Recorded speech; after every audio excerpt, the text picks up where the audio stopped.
Je crois que ce qu'il faut mentionner et qui est crucial, c'est qu'il nous revient à tous, en tant que paysans, de construire des fortes organisations paysannes. C'est l'unité qui fait la force. Et aucun paysan isolé ne peut faire le changement. Il faut qu'on soit unis en tant que paysans, en tant qu'organisation paysanne, pour être sûr que nous aurons suffisamment de voix pour parler aux décideurs politiques et faire la différence.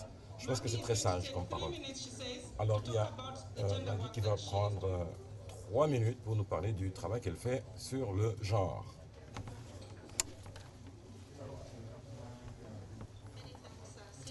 Merci beaucoup, Sylvia. Alors, moi, je serai très brève. En fait, c'est la dernière présentation, mais ce n'est pas la moindre, et c'est même la plus importante. C'est comment le genre est incorporé dans nos programmes. Je m'appelle Margaret Kruma, je suis chargé de programme genre et agriculture. Et j'ai écouté mes collègues, ils ont parlé de leur programme. Alors, il est intéressant de voir qu'à travers tous ces programmes, on voit clairement que les femmes ont été prises en compte pour identifier qui sont les participants, qui doit bénéficier et qui doit s'engager dans les activités de l'AGRA.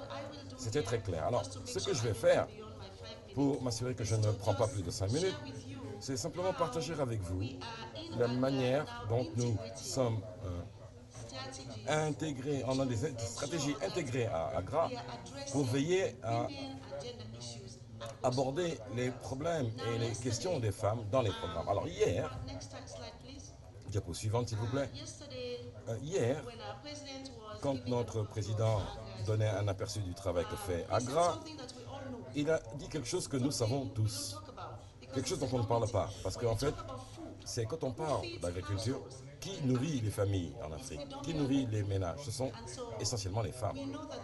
On sait donc qu'elles sont d'une force puissante pour veiller à ce qu'on ne meure pas de faim en Afrique.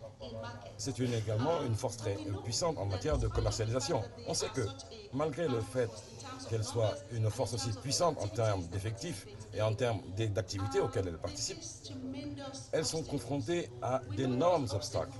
Et ces obstacles, ils sont configurés. C'est en raison des croyances sociales, des normes culturelles, de la manière dont on travaille ensemble dans nos communautés rurales.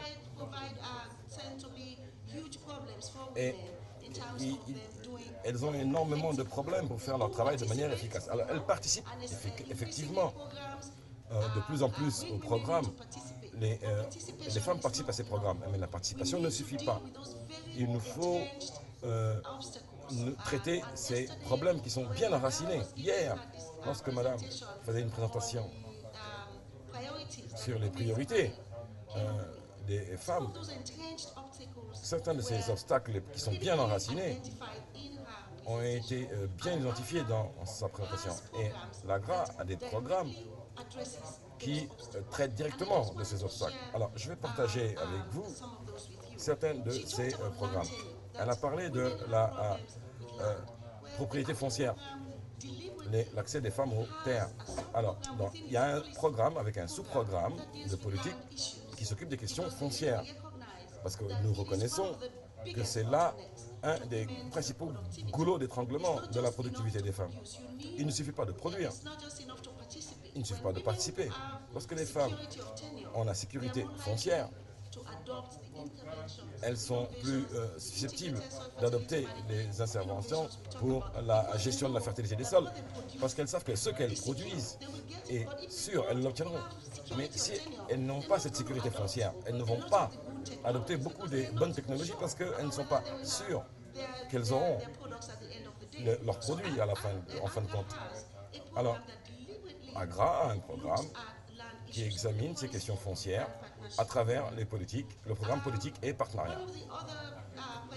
Une autre priorité dont elle a parlé, c'est les paysannes des petites exploitations doivent participer à la recherche, au programme de recherche. On recherche sur les semences. Alors, ces programmes, bien que l'ancien responsable du programme n'en a pas parlé, mais c'était dans sa présentation. On a vu dans les images que ce sont les femmes qui ont l'approche participative est tout à fait cruciale dans les programmes qu'appuie l'AGRA. Et non, pas celle-ci, la suivante, s'il vous plaît. Oui. Non, revenez, continuez, avancez. Non, nous n'en sommes pas là.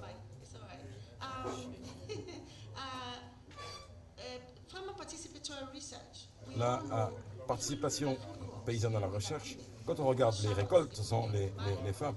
Qui fait de l'échalote au Mali, ce sont les femmes. Qui font les légumes, surtout l'arachide, ce sont les femmes. Et donc, les sélections participatives de semences, tout ceci, ce sont des domaines dans lesquels les femmes sont très utiles. On parle de traitement, de transformation agricole. Les femmes doivent donc être appuyées. Le programme d'accès au marché, de manière très délibérée, a demandé qui sont les acteurs sur la chaîne de valeur. Et la plupart d'entre elles, ce sont des femmes. Elles sont appuyées, on renforce leurs capacités en matière de gestion d'affaires, dans l'agrégation, dans la participation aux entrepôts, etc., de stockage. Donc les programmes de l'AGRA sont tous imprégnés de cette stratégie consistant à donner des opportunités aux femmes, de renforcer les capacités des femmes afin qu'elles soient plus efficaces dans leur production, dans leur commercialisation. Diapo suivante, s'il vous plaît. Alors ici, c'est un programme.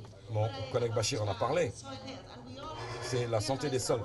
On voit bien que quand on parle à AGRA de santé des sols, on ne parle pas simplement d'améliorer les engrais ou d'améliorer l'azote dans le sol. Quand on parle de santé des sols, on veut dire que nous sommes toutes des femmes ici. Quand votre enfant est malade, vous allez chercher un médicament pour cet enfant. Si on ne vous donne pas de bonnes instructions sur la manière d'utiliser le médicament, vous pouvez l'utiliser à mauvais escient. Et à ce moment-là, qu'est-ce qui se passe? Votre enfant va devenir encore plus malade. Alors, nous autres mères, quand on parle de sol, on parle également d'entretenir la santé du sol. Alors, on le faisait de manière judicieuse et on le comprenait avec des rotations, l'agriculture en rotationnelle et également les apports. Il s'agit donc de santé et pas simplement d'apporter des nutriments à nos sols.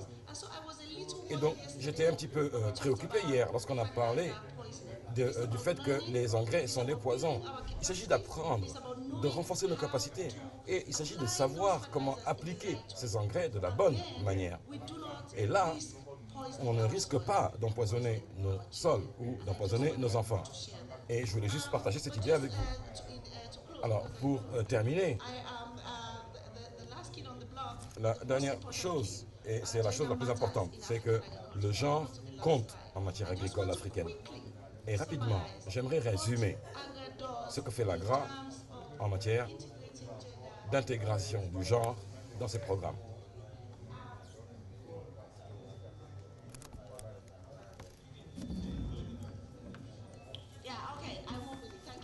Non, voilà, ben c'était tout. Je vous remercie.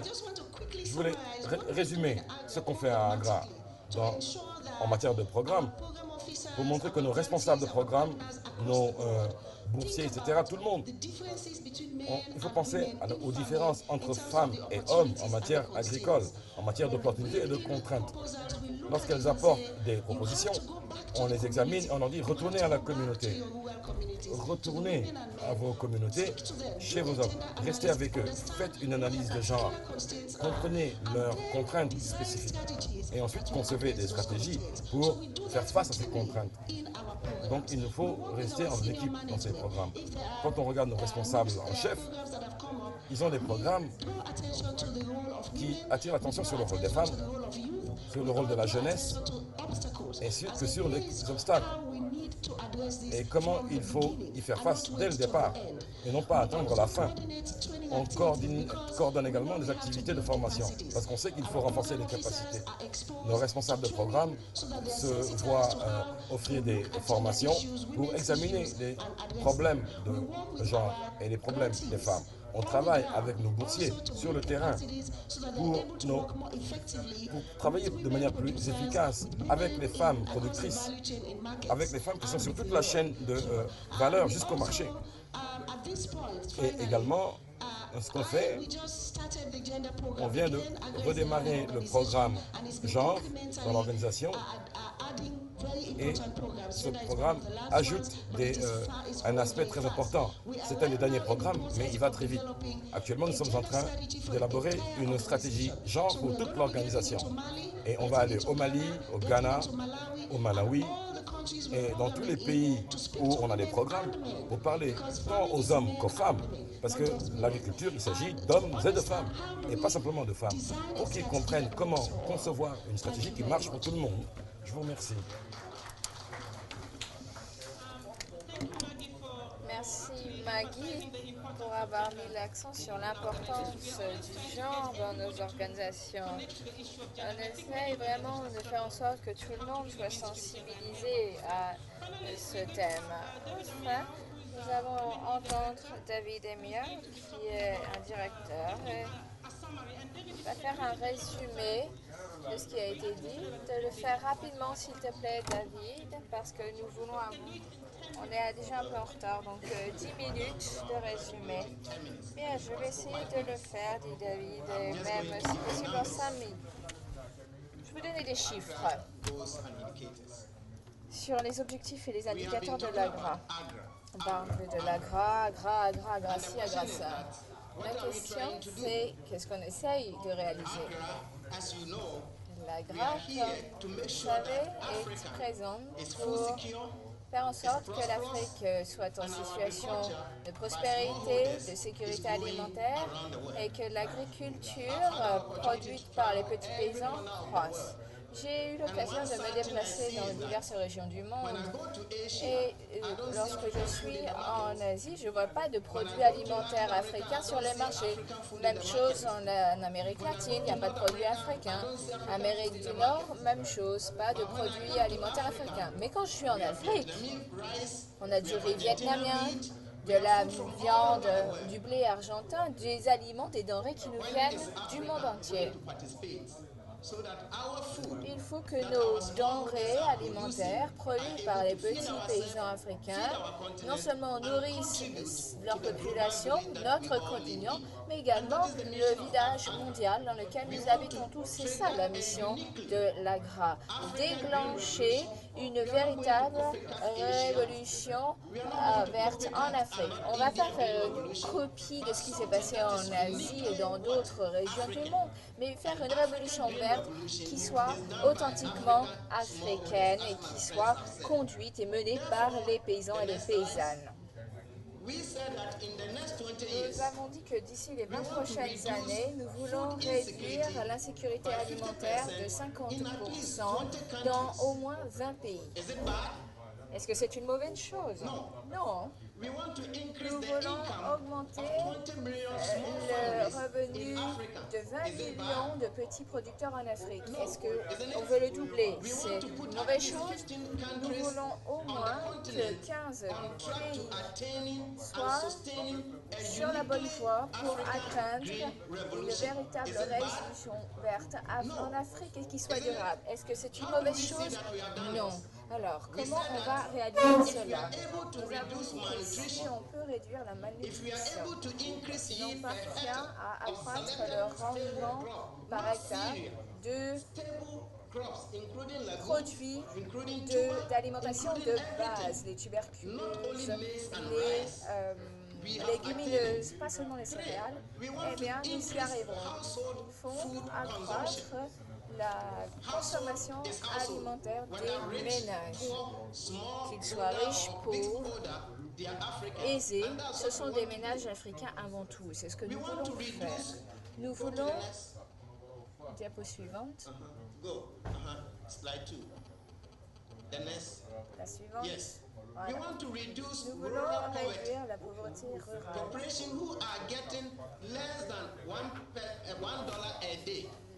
La population là-bas gagne moins d'$1 par jour. Et c'est souvent mes sœurs, mes grands-mères qui vivent dans les villages du Ghana. Gagnent moins d'$1 par jour. Il faut réduire cette pauvreté. Nous voulons garantir, assurer que ceux qui sont partis de leur village pour construire les populations urbaines puissent avoir accès à des aliments à des prix abordables. Nous disons tous qu'en Afrique, 70% de notre population est composée d'agriculteurs et ils sont souvent dans les régions rurales. Donc que ce soit des négociants, des distributeurs ou des producteurs, eh bien, nous voulons que leurs revenus croissent. Nous voulons également augmenter le volume qui sont vendus par les petits producteurs. Prochaine diapo. Seulement ça, nous avons dit que nous voulions faire en sorte que la contribution de l'agriculture au PIB soit la plus élevée possible. Si 70% de la population africaine est employé dans l'agriculture, alors 70% du PIB devrait provenir de l'agriculture, n'est-ce pas? En Afrique, c'est moins de 4%. Et nous voulons garantir que ce que nous apportons apporte des différences. Dans le cadre du programme détaillé pour le développement de l'agriculture en Afrique, cela a été clairement dit. Et c'est pour cela que les groupes sur la politique travaillent. Nous voulons garantir que la production par tête, par habitant, augmente. Ce sont les objectifs que nous sommes fixés, que nous voulons quantifier. Ça, c'est d'ici 2020. Si ces résultats sont obtenus, eh bien, on pourra dire que l'AGRA était une entreprise fructueuse. Alors, on nous a demandé comment est-ce que l'AGRA sera pérenne. Mais si on obtient ces résultats, moi je retournerai joyeusement dans mon village et reprendrai l'agriculture. Il s'agit avant tout de mobiliser les ressources, faire participer toutes les parties prenantes et travailler ensemble afin d'appuyer la production paysanne à petite échelle. En tant que collaborateurs, en tant qu'équipe, nous pourrons faire en sorte que l'Afrique soit en situation de sécurité alimentaire. Voici les objectifs de l'AGRA. Comment y parvenir? J'ai parlé des programmes de formation à l'attention des scientifiques, de commercialisation de variétés de semences. Donc, formons les gens en matière de gestion des sols, etc. Mais je pense que vous avez bien tout compris. Je pense que je ne vais pas vous barber avec des chiffres. Je vous remercie de votre attention. Merci. J'aimerais demander maintenant aux personnes les membres d'AGRA qui ont présenté les exposés de venir me rejoindre à la table. Car je pense que certaines des questions seront posées aux membres de l'équipe de l'AGRA. Donc ça va peut-être un peu difficile, mais si le plus grand nombre d'entre nous pourrait venir à la table.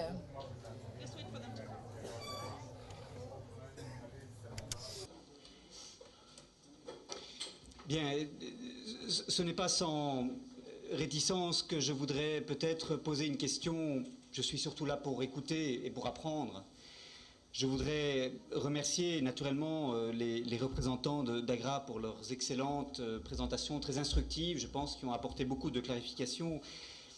Mais au fond, je voudrais poser une question qui part d'un présupposé que je crois nous partageons tous. C'est qu'il y a non pas une seule, mais une multiplicité de manières de développer l'agriculture et de moderniser celle-ci. En d'autres mots, le terme de modernisation, d'amélioration, recouvre différentes politiques entre lesquelles des choix doivent être faits. Il n'y a pas une seule trajectoire. En d'autres mots, nous avons par conséquent une discussion à tenir sur les trajectoires et la manière de choisir entre elles. Et si on accepte ce présupposé, je crois que se pose au fond la question de savoir comment les choix qui sont faits au sein d'AGRA, dans les programmes qu'elle met en œuvre, qu'elle finance, comment ces programmes s'alignent sur la définition par les gouvernements concernés de leurs propres priorités. Nous savons tous que les gouvernements africains sont soucieux de l'appropriation nationale de leur politique de développement agricole et alimentaire, de national ownership, qui est un des piliers naturellement des approches qui ont été adoptées depuis un certain nombre d'années. Mais très souvent, la manière dont ces programmes nationaux sont développés à l'échelle gouvernementale dépendent au fond des opportunités de financement qui se présentent. En d'autres mots, l'offre contribue à formater la demande qui vient des gouvernements. Et l'offre d'AGRA est en partie aussi fonction de ce que les donateurs veulent bien financer. AGRA a ses propres contraintes, les donateurs d'AGRA ont leurs propres attentes, et je voudrais par conséquent poser très franchement la question de savoir quelle est la marge de manœuvre d'AGRA par rapport à ses donateurs, quelle est au fond la manière dont les propositions qu'AGRA fait, les priorités qu'elle se donne, s'inscrivent dans la définition par les gouvernements eux-mêmes de leurs priorités. Et puisque j'évoque les liens entre AGRA et les gouvernements, je voudrais aussi souligner que AGRA a un rôle très important de politique. Je veux dire par là de conseils donnés au gouvernement quant à l'orientation de leur stratégie agricole. Et AGRA, par exemple, promeut à juste titre un réinvestissement dans l'agriculture soutenant les objectifs que l'Union africaine s'est donnés pour elle-même, notamment lors de la réunion de Maputo de juin 2003, au moins 10% du budget public doit aller dans l'agriculture. AGRA se fait l'avocat de ce réinvestissement. Une question que je voudrais poser, c'est est-ce qu'il n'y a pas d'autres domaines dans lesquels AGRA pourrait encourager les gouvernements à renforcer leur rôle dans l'agriculture? Par exemple, est-ce que AGRA ne pourrait pas se faire l'avocat d'une inclusion des organisations paysannes dans la définition des politiques gouvernementales en matière d'agriculture et d'alimentation, par la création de plateformes où le gouvernement serait tenu de consulter systématiquement les organisations paysannes? Est-ce que AGRA ne pourrait pas se faire l'avocat d'un droit de la concurrence plus efficace pour protéger les producteurs contre l'abus de puissance économique des acheteurs ou des fournisseurs d'intrants? Est-ce que AGRA ne pourrait pas protéger les paysans contre l'abus dont ils sont victimes dans la gouvernance des chaînes alimentaires par des mesures réglementaires? J'ai cru comprendre qu'AGRA promeuvait des cadres juridiques favorisant les entreprises semencières en protégeant les droits de propriété intellectuelle, comme ça a été fait récemment au Ghana. Est-ce que AGRA n'a pas un autre rôle à jouer auprès des gouvernements pour que les politiques que les gouvernements mettent sur place, y compris en matière de réglementation, en matière de renforcement des institutions pour une participation plus forte des organisations paysannes, est-ce que AGRA n'a pas là aussi un rôle à jouer?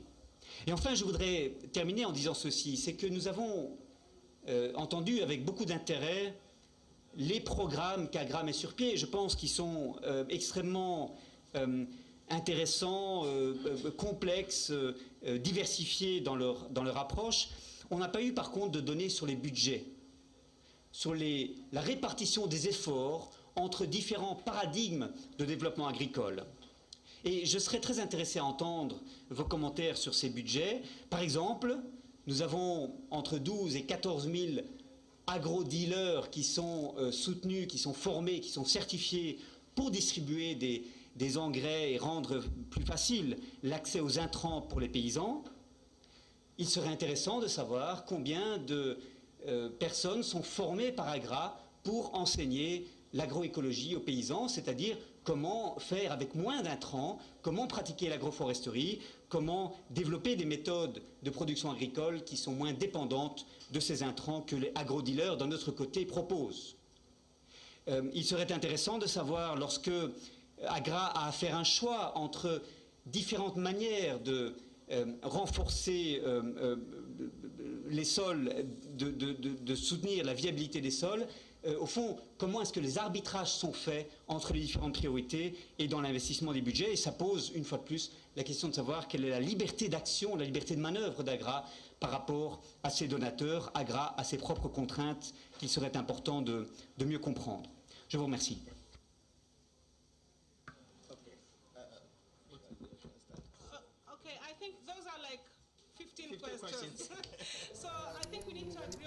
Je crois qu'on vient de nous poser une quinzaine de questions, donc je pense qu'il faut qu'on se mette d'accord sur un processus, car il nous reste très peu de temps.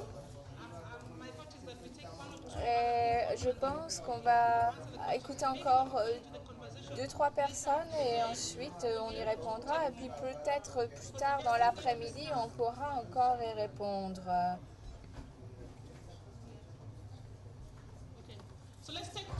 Alors, deux autres contributions, questions, interventions.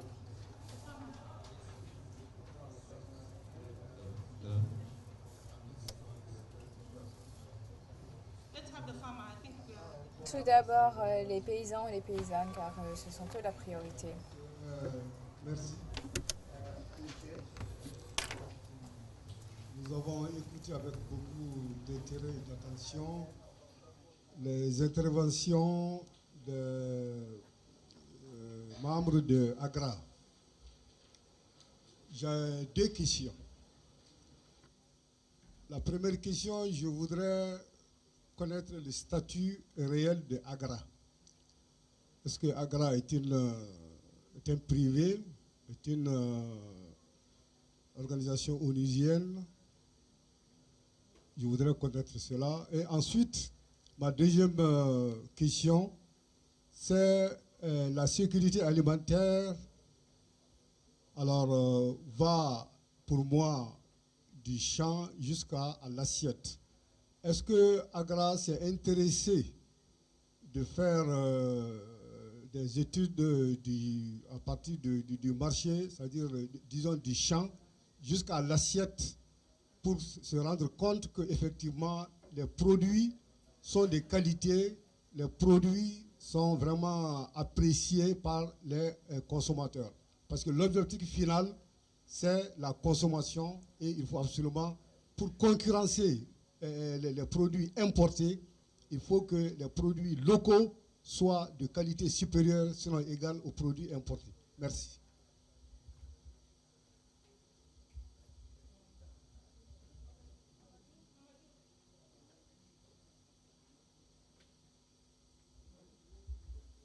Merci beaucoup. D'abord, juste pour des questions de chiffres, pour des questions de chiffres, je crois qu'il y a un certain nombre de chiffres qui se contredisent. J'aimerais bien qu'on puisse dire quel est le chiffre réel. Quant à la formation, par exemple, au niveau académique, il y a un premier tableau qui a été présenté où on dit que c'est 33% qui sont des femmes à la première présentation. Et le second tableau qui est présenté par le directeur régional parle de 50%. Quel est le chiffre réel? Donc c'est un point à soulever. Alors à partir de là, je pense que moi je ne voulais pas poser de questions, je voulais écouter, mais avec les présentations, je reviens à un élément extrêmement important. C'est une observation en même temps une question, parce que je vois par rapport à la description qu'on est dans la logique effectivement d'amener les chercheurs à intégrer l'industrie. Je pense que c'est évident. Avec les schémas qu'on a vus. On a eu une description hier d'un certain nombre de faits, de champs que les producteurs ont évoqués. Je suis très mal à l'aise quand tout le monde dit « je suis paysan ». Je pense qu'on ne mesure pas l'ampleur de ce mot-là, paysan. Moi, ceux qui me connaissent savent, j'ai un champ, je produis, je ne vais jamais m'appeler paysan. Pourquoi? Parce que tout simplement, moi, j'ai d'autres moyens de survie. Ceux qui sont ici en face de vous, je connais la plupart d'entre eux, ce n'est pas une question liée à avoir des revenus supplémentaires où on le fait par plaisir. Ça, c'est ce qu'ils ont pour pouvoir vivre. Il ne faut pas qu'on mélange les choses. À ce niveau, il est très évident que quand on parle de paysans, il faut qu'on mesure la profondeur de cette expression. Donc, tout ce qu'on a présenté ici, je prends le cas du Mali. J'aurais bien l'évoquer.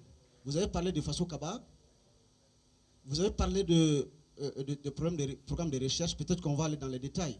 Je crois qu'on en a discuté suffisamment, si on prend programme par programme.